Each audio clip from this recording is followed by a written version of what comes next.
Remember process, prior to, and initial. And now on day 3 and day 4, we're going to look at 3 new words. So today we're going to be introduced to these words: precise, manually, and note.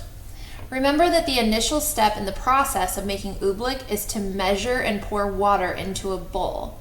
The first word that we're going to talk about today is the word precise. So I have a feeling it has something to do with measurement. Let's take a look. Precise means exact or accurate. Exact and accurate are both synonyms for the word precise.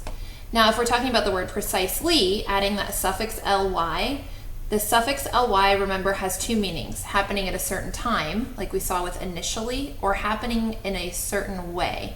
For example, the word consistently, thoroughly, and indignantly. What type of work would require someone to work precisely? What type of work would you do if you had to be very precise or work precisely or in a precise way?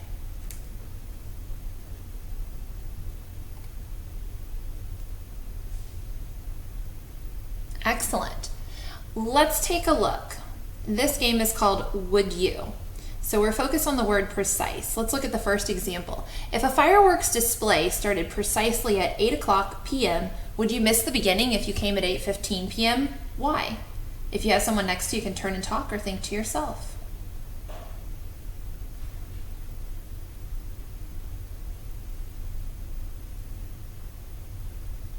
Let's look at the second example. If a recipe required a precise amount of an ingredient, would you need to measure the ingredient? If you have someone next to you, you can turn and talk or think to yourself.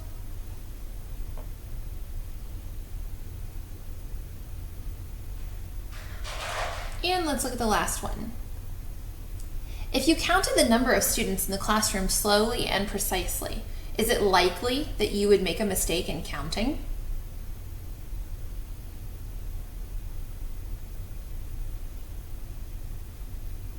All right, let's take a look at the next word we're going to talk about today. That word is manually. The root of manually is manu, which means hand in Latin.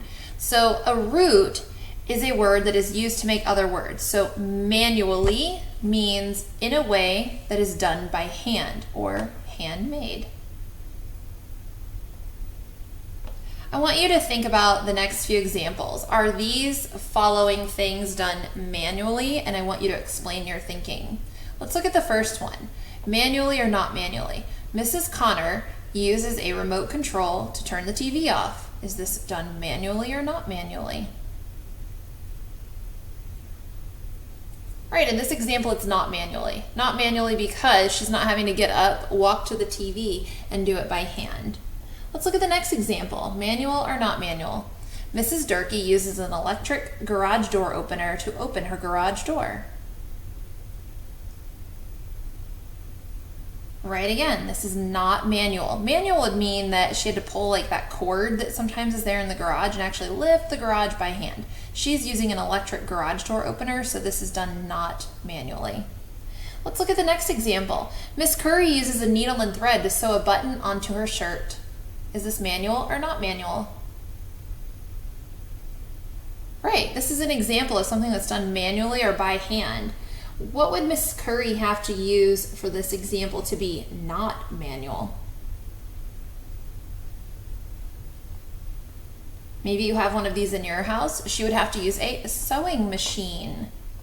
Let's look at this example. Mrs. Sipple uses a sponge to wash the dirty dishes in the sink.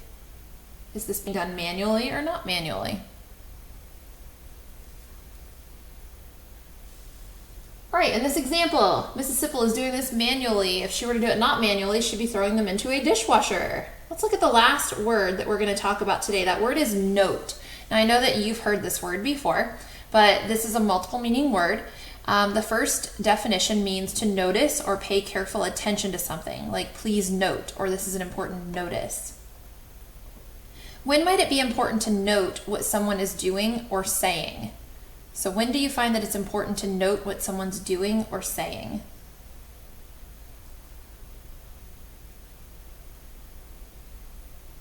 And this should say it might be important to note.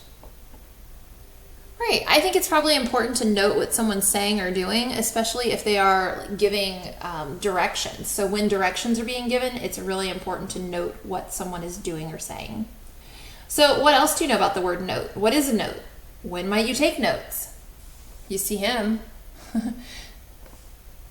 Right. Perhaps like in math or in science when we're jotting down some notes. Maybe you guys say this like while you're watching the science videos, right? Stop. I'm trying to write this all down. So note-taking or writing a note is another definition for this word. The last thing we want to talk about is the suffix able. If you are looking at this one, you see note and note. It looks like notable, but usually it's pronounced notable. So the word notable is formed by adding the suffix able, which means worthy of being, to the word note. So notable means worthy of being noted. Here's an example. George Washington. He is a notable figure in American history. So that wraps up day 3. We'll see you back tomorrow for day 4.